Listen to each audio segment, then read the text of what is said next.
sejahtera bagi kita semua, bagi kita ada di tempat ini. Dan tentunya kita dari sini kita mau melayani pekerjaan Tuhan. Sebabnya sebelum lebih jauh kita mau bekerja, kita mau melayani Tuhan, mari kita membaca firman Tuhan sebagai firman yang mendasari segala sesuatu yang akan kita lakukan. Lihat 2 Timotius pasal yang keempat, ayat yang kelima. 2 Timotius 4 ayat yang kelima. Demikian kata firman Tuhan. Tetapi kuasailah dirimu dalam segala hal, sabarlah menderita, lakukanlah pekerjaan pemberitaan Injil, dan tunaikanlah tugas pelayanan.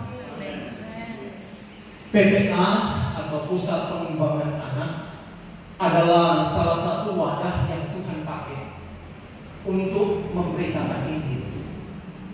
Wadah ini berbeda dengan kantor atau pekerjaan sekuler lainnya. Wadah ini juga bukanlah satu gereja, tetapi wadah PPA adalah bagian daripada gereja untuk memberitakan Injil Tuhan. Nah, bahkan dalam misi yang pastinya Tuhan sudah taruhkan bagi kita semua, Tuhan berkata dalam firman Tuhan, pergilah, jadikanlah semua bangsa murid dan baptiskanlah mereka dalam nama Bapa dan Roh Kudus, dan ketahuilah aku menyertai engkau. PPA pun punya tugas yang sama, punya visi dan misi yang sama untuk menjangkau setiap jiwa.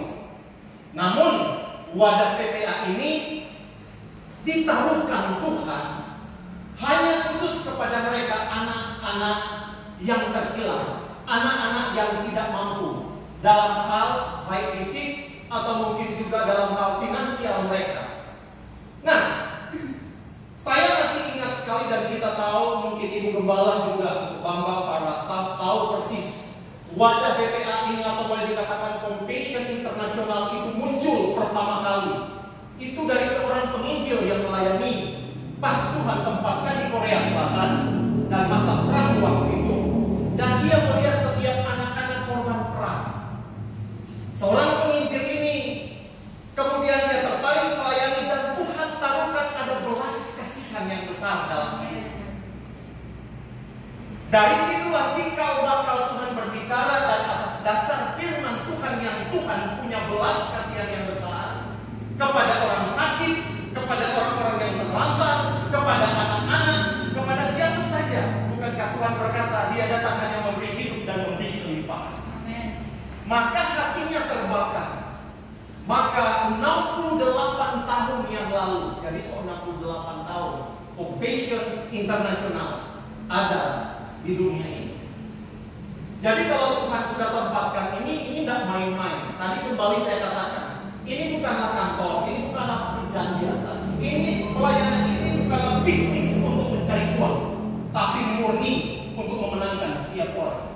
Setiap orang yang ada di dalam pelayanan ini, termasuk sponsor pun, mereka tidak punya banyak hal.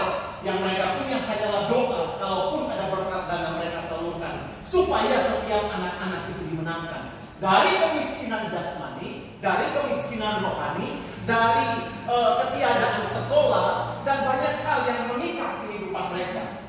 Dan satu wadah pelayanan Compassion yang di dalamnya PPA, yang di dalamnya kita mau bekerja dan melayani.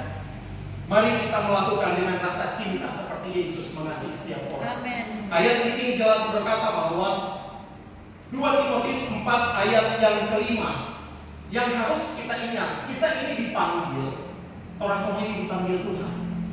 Tetapi bukan hanya dipanggil Tuhan. Anda baik isi, baik staff, mentor, tutor, kita semua, kita bukan hanya dipanggil, banyak orang yang dipanggil, tetapi kita dipilih oleh Tuhan. Kalau kita dipilih oleh Tuhan, maka saya berani berkata sangatlah terhormat panggilan ini. Pelayanan itu sesuatu yang sangat terhormat di hadapan Tuhan. Coba lihat di dalam Yohanes 12 ayat yang ke-26, di situ saya baca supaya cepat. Barang siapa melayani aku, kata Tuhan, ia harus mengikuti aku dan di mana aku berada, di situ pun pelayananku akan berada. Barang siapa melayani aku, ia akan apa? Dihormati Bapa. Untuk panggilan ini, marilah dengan rasa hormat kita melayani Tuhan. Jangan main-main, jangan asal-asalan, karena kita bertanggung jawab di hadapan Tuhan. Nah, 2 Timotius 4 ayat 5 ini, saudara, setidaknya kalau baca ayat ini ada 3 hal di sini dikatakan supaya orang bisa memberitakan Injil, melayani di PPA dengan segenap hati. Di sini bilang begini, kuasailah diri. Pertama, penguasaan diri. Kuasailah dirimu. Kenapa kita harus kuasai diri? Penguasaan diri pertanda orang tenang. Setiap masalah, setiap keputusan pasti tetap ada. Setiap persoalan ada, tetapi orang yang mampu menguasai diri, dia bisa tenang untuk bisa menyelesaikan setiap masalah, persoalan. Orang yang menguasai diri adalah orang yang yang selalu memakai cara atau persoalan yang sedang diperhadapkan, persoalan anak kah, tutor mentor kah, staff dan sebagainya, selalu menggunakan kacamata ya firman Tuhan. Amin. Sehingga jangan lihat dalam sisi yang di sini. Kalau orang lihat dalam kebanyakan orang menilai di sini orang lihat salah, tapi orang melihat di dalam sisi yang sebelahnya. Orang dipandang berbeda yang di mukanya orang mungkin, tapi kalau orang lihat di belakang akan berbeda cara pandang. Jadi orang yang pertama di sini mampu menguasai diri, dia adalah orang yang siap untuk bertanggung jawab dan melayani Tuhan. Bukankah buah roh atau karakter yang pertama itu apa? Karakter yang 9 dari buah roh dalam Galatia itu dibilang apa? Penguasaan diri. Mari kita miliki penguasaan diri. Kemudian di sini dikatakan apa lagi? Sabarlah menderita. Pelayanan, kalau bicara pelayanan, ini ada enak-enak. Bicara pelayanan bukan sesuatu yang dibanggakan. Kita pelayanan.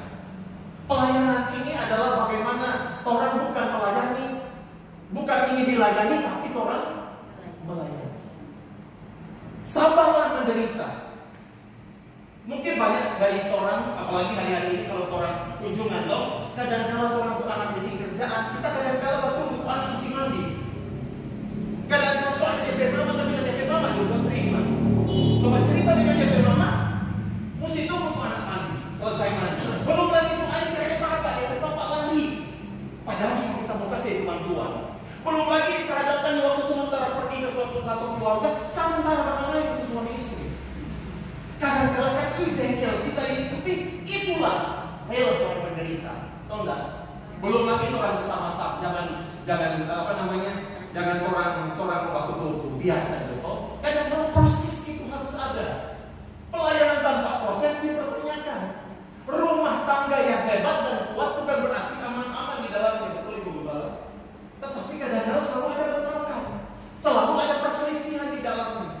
Tetapi apakah cepat cerai dan sebagainya? Saya dengan istri apakah selalu kadang-kadang ada persoalan, tapi sampai hari ini puji Tuhan tidak pernah kita mau tampar dengan istri. Tak, sudah. Begitupun kalau kita mau dewasa dalam pelayanan ini, milikilah, mari kita tetap sabar menderita. Alkitab bilang begini, besi menajamkan besi, sesama menajamkan sesama. Kalau besi itu udah apa? Lebih tajam dua besi, betul enggak? Jadi dia kurang ada gesekan di sini, tetap tenang, pandang kepada Tuhan. Apa yang kita tabur itu yang akan kita tuai. Pandanglah kepada Tuhan. Dan yang di sini yang terakhir di sini dikatakan semangat, lakukanlah pekerjaan pemberitaan Injil. Lakukanlah pekerjaan pemberitaan Injil. Ini bicara pemberitaan Injil. Karena kemarin kita ada orang beda yang kita anak Marcelo Lamami. Dia papa dengan dia mama, berapa kali ketemu kita berdoakan. Dan orang begitu peduli dengan kami, senang di waktu kita. Dan banyak persoalan yang kami alami yang orang bisa lihat di waktu orang bersentuhan langsung dengan anak. Tetapi ini pekerjaan pemberitaan Injil. Di dalam 1 Korintus pasal yang ke-9 dan 16 bilang begini, karena jika aku memberitakan Injil, aku tidak mempunyai alasan untuk memegahkan diri. Sebab itu adalah keharusan bagiku. Celaka aku jika aku tidak memberitakan Injil. Mari dengan rasa sayang ke Tuhan, mari kita mau memberitakan Injil, mengasihi anak-anak, mengajar anak-anak, dan membawa anak-anak. Amin. Amin. Bolehkah beri kita waktu untuk malam tidak sampai 5 menit? Kita mau kasih ini ciri-ciri pelayanan sebagai hamba Tuhan. Ini tidak banyak kita share bersama-sama. Tetapi setiap kita ada buku, setiap ganti buku saya punya catatan, selalu catatan ini ada. Hampir 25 tahun ini catatan selalu ada. Di laptop ada, di iPad ada, kita ke HP ada. Apa itu ciri-ciri pelayanan? Dan tahukah kita siapa yang kasih ini? Kita ke mentor yang namanya Didi Memindah. Itulah yang membuat dia kuat sampai dia akhir Tuhan panggil. Apa itu dasar pelayanan? Apa ciri-cirinya? Kalau boleh ingat baik-baik. Kalau masih boleh catat. Kalau boleh rekam, silakan. Pertama, dasar daripada pelayanan itu karakter. Tadi ada bicara.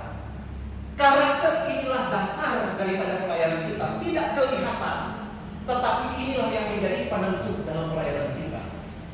Jadi karakter itu bicara tabiat, bicara kepribadian seseorang. Itu bukan masalah bicara, oh kita hebat, kita punya kemampuan profesional. Bukan di situ. Orang boleh memiliki kemampuan profesional, boleh hebat, tetapi dialah karakter yang didahulukan.